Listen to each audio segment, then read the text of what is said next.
After Dark, episode 22. Actually, I can see right now. This been hold up, get some of the stuff out. A little late. I apologize for being a little late, man. Y'all, coming in late or whatever. So yeah, the hell, yeah, Afghanistan and Pakistan having a little squabble right now. Let me put this insecure country that has India tortured today, the by the way. Pashtun and the Baluch people.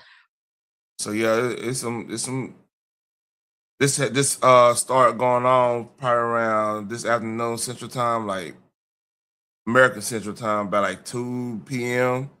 I saw this hit my feed, and they've been going at it all night. What they've prayed for the Afghan people. So Right, Mariam. Do stay with us. Let me quickly take our viewers through what all has yeah, a been lot of the stuff going on, areas man. that Afghanistan has taken control of. These are the Pakistan posts that we're speaking of that Afghanistan has taken a control of. Very firstly is Babrak Tana, which is a Pak base that's been captured. It's somewhere centrally located if we speak of the entirety of the Yeah, so I didn't borderline do that. there.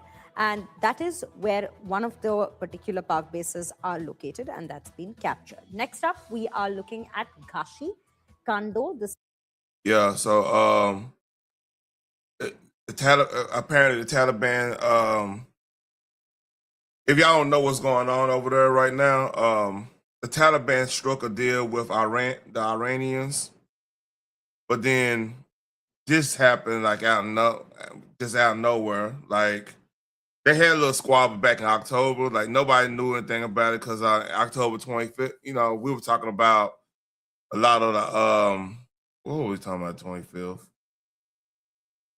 Yeah, I think not 25th, but October. It was around October they last had a little squabble. We were talking about a little bit of Epstein stuff and everything. So yeah, hold on, let's this here.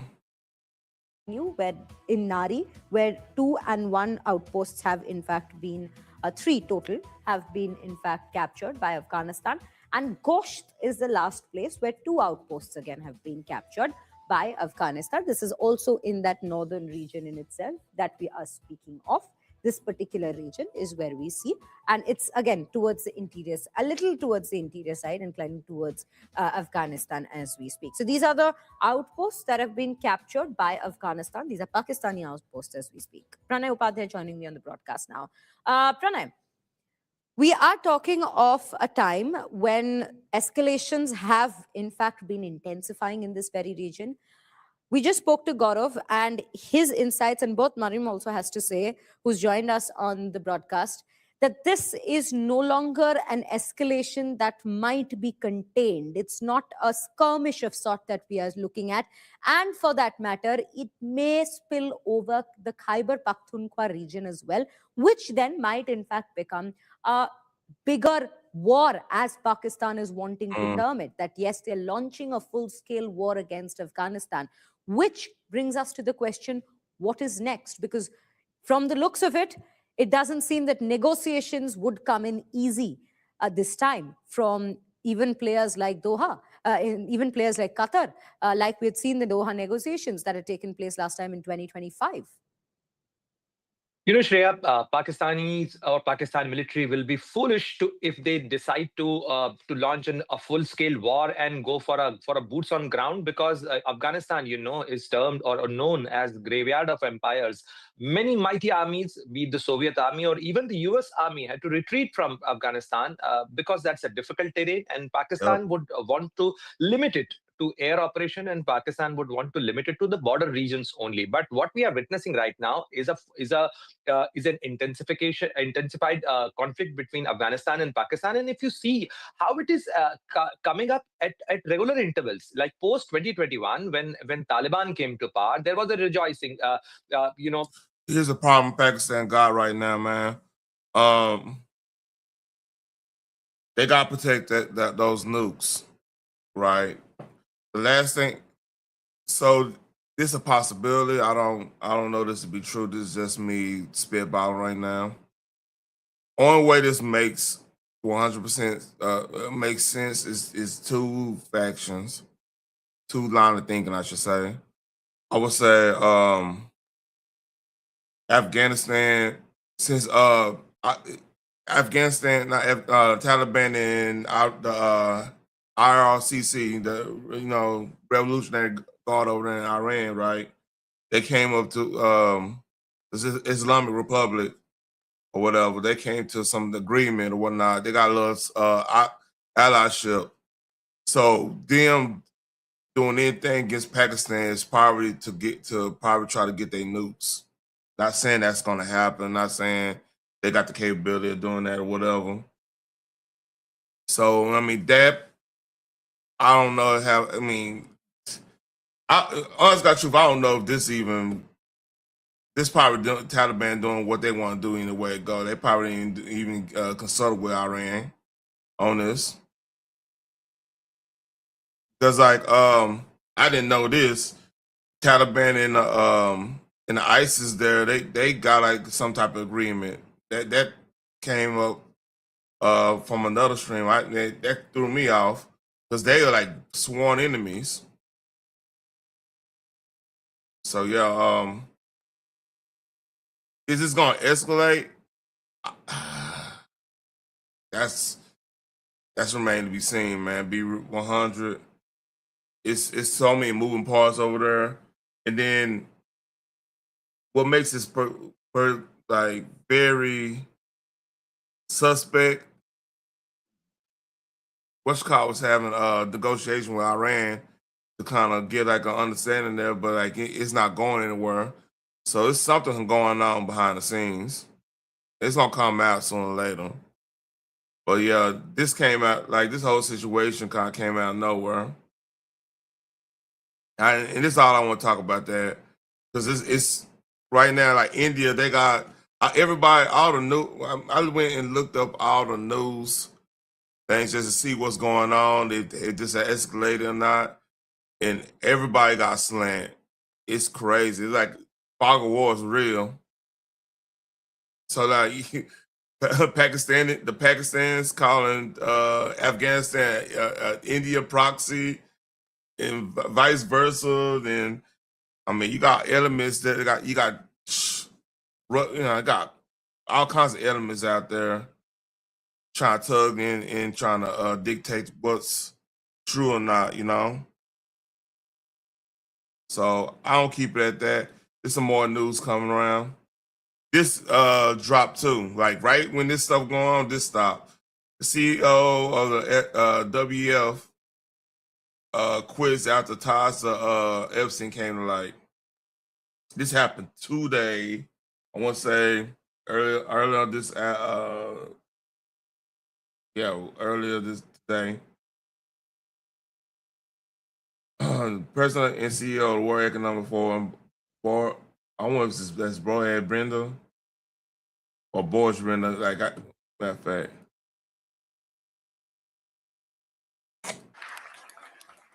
President and CEO of the World Economic Forum, Borge Brende. Borge, I didn't know if he was Spanish or he was Norwegian or whatever, so that's probably Norwegian or maybe Belgium. No, Borge Brende, all right, Borge Brende said he's stepping down on Thursday, a few weeks after the forum launched an independent investigation into his relationship with the late U.S. sex offender Jeffrey Epstein. Brende, who became president in the WEF 2017, which is crazy, he was announced his decision in a statement following disclosure from the U.S. Justice Department that showed the Norwegian had 3 business dinners with Epstein and had also communicated with the disgraced financier via email and text message.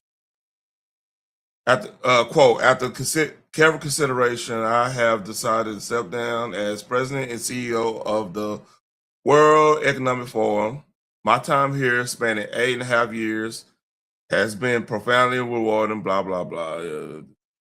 Issued by the WEF, the statement made no mention of Epstein, of course not. However, Brende told the Norwegian media that he was sorry about how he handled his dealings with the American and that he did not want the issue to be a distraction for the forum, which organizes their annual Davos summit. It's crazy though. Like they were all at Davos talking crazy about the how our country is going, hell in handbasket and everything, and they just people the people who organized this resigned left and right, man. It's funny how that worked. Brende has previously said he was unaware of Epstein's past and criminal activities before first meeting him in 2018, and that he regretted not having investigated him more thoroughly. Okay, let's see. Brenda's decision to quit follows a series of revelations relating to Epstein, who in 2008 was convicted of soliciting prostitution from a minor. I can't speak today. Revelations have rolled business and political elites and even British royal family, which the Independent Review, in their own statement, Andre Hoffman and Larry Frank, co-chair of the Geneva-based WEF, said Independent Review. Oh, that's British coming from Hoffman and Fink. Independent review conducted by outside counsel into Brende's ties with Epstein had concluded that and had found no additional concerns beyond what has already been disclosed. Brende told Norwegian Business Daily, Dagen, like I'm not gonna be able to. I'm not going to try to read that his last name. That while the review had not uncovered any previous unknown issues relating to Epstein, case risk drawing attention away from the forum's work. He said he regret. Oh yeah, they repeat itself now. Let's see. Hold up. That's now in dark mode, man. Bright as hell. That's crazy. Come on now. Rules gotta do better.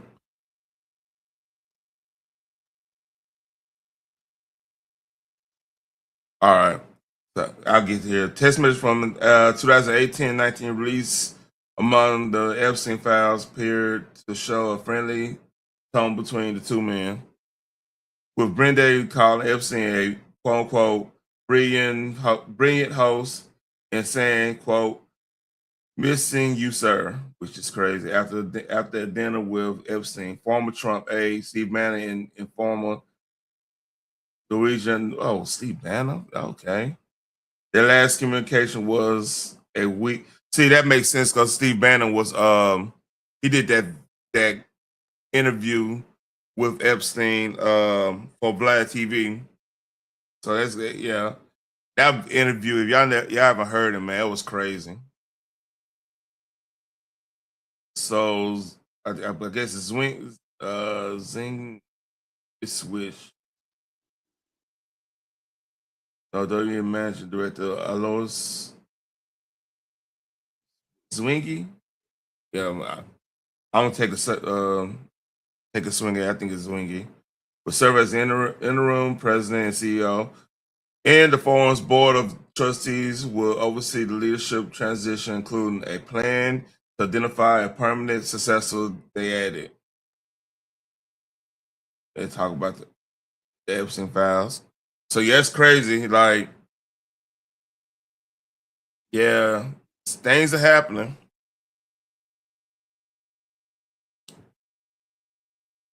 All right. Speaking of more Epstein stuff, we got this. Can I ask, why was Owen Maxwell invited to negotiate Chelsea Clinton's wedding in 2010?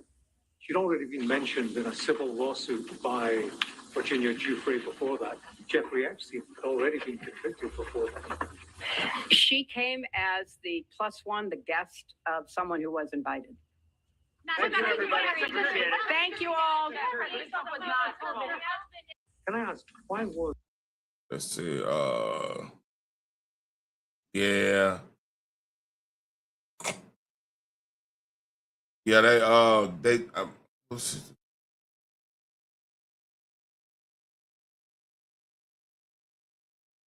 so I mean that's pretty much all we got right now on that.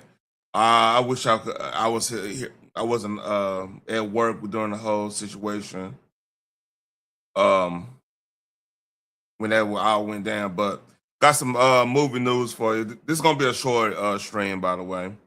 But Jonathan Major is gonna be in a movie for Daily Wire, which is crazy. Like he getting kind of roasted because like he was on. It's crazy how people roasting him when, if you look at, he kind of the victim in that situation. Like she stole that dude phone. I don't want to rehash the case, but yeah, he getting a look. And Zachary Levi do the play Shazam. He getting a look from Daily Wire, and what's called getting some backlash. Ben Shapiro. So Ben Shapiro's supposed to be directing it or something like that. Or have some type of. So it's crazy. This is what he got to say. Well, folks, you may have seen this rumor that we here at Daily Wire are working with Jonathan Majors on a new movie. And that rumor is absolutely true. Yeah, I know. There are a lot of people on the left, on X, and they're very upset about this. There's lots of tweets. Okay, here's the deal, you whiny little bitches. We don't care, because Jonathan Majors was canceled all the way back in 2023. We are ecstatic to bring him back. He's unbelievably talented. And if you're upset now, wait until you see this film. Your heads are going to explode. Like, actually maybe explode. It's pretty spectacular stuff that we're doing. That's what we do here at Daily Wire. We fight the fight. We need your help to continue to fight in the culture and to win and to do the thing no one else will do. So please, come join us here at DailyWirePlus.com. Join the fun. Well, folks, you may... Yeah. So that dropped. I don't know how this going. I don't know how it's gonna work, but oh yeah, and this is gonna be the. Let me see. Hold up. I got a wrong sheet here. Oh shit! Yeah, I got fine. Let me get that story. All right. Yeah, I just remember it's another story I got in my bookmarks.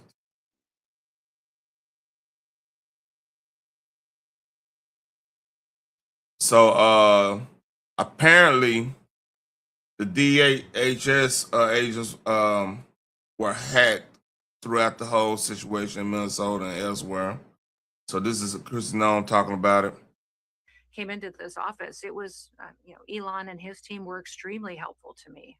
They helped me identify that some of my own employees in my department had downloaded software on my phone and my laptop to spy on me. Stop it. To record our meetings. Wow. They had done that to several of the politicals. Wow. And so we ended up bringing in people, and that was something that if you didn't have those technology experts here in the department looking at all of our laptops and our phones and recognizing that kind of software, it would still be happening today. What happened to the individual that was had your phone that was being spied on? What happened to those individuals? Fired. Brought in, polygraphed, fired. Yes, That's many crazy. of them out of that arm of the department that are in charge of security on laptops, phones. Also, You think that's enough? We had to. You think We have to that's sweep enough? my office on a regular basis to make sure that there's Oh. not listening devices in it. It's very, it was very prevalent. And I think that what happened at Yeah. this department was individuals had gotten away with for years spying on people who were politically appointed and trying to stop an administration that was coming in and trying to fix this country and keep us safe. Man, I wonder who ordered them to do that spyware like that, man. That's a crazy story. Cause I think about how I remember doing videos about the whole thing going on in Minnesota, where they were having what's that app called? Not Telegram. forgot what that app is called. But like they were coordinating and figuring out where the ICE agents was like staying at for you know what I'm saying, for at the hotels and stuff. Or then sometimes they even just got bad information, just was like tearing up somebody's neighborhood just because they think the ICE agents was over there. I mean, it's crazy, man. And you think that's crazy. I'm gonna leave off on this. So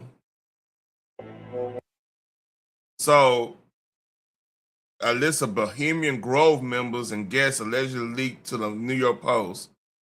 Names including Conan O'Brien, Michael Bloomberg, CEO, Google CEO Eric Schmidt, Paul Pelosi. If y'all remember Paul Pelosi is Nancy Pelosi's husband, the one that got the that break in, and I mean it was kind of weird. Like they swept down the rug, but it would look like it was a might be a lover's quarrel type situation, and the dude ended up dying or whatever. Something. Oh, I don't know. I can't remember. I'll pull up the story. Hold up. I'll break it.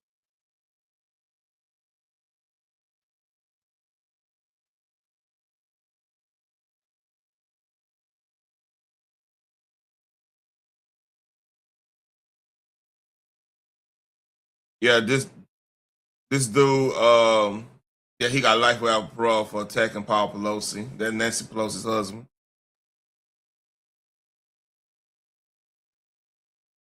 Yeah. So Jimmy Buffett, Charles, one of Koch brothers, Henry Kissinger, Clint Eastwood. Man, I wonder if they.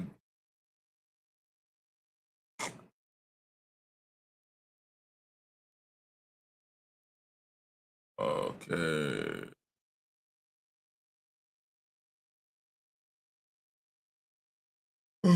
Man.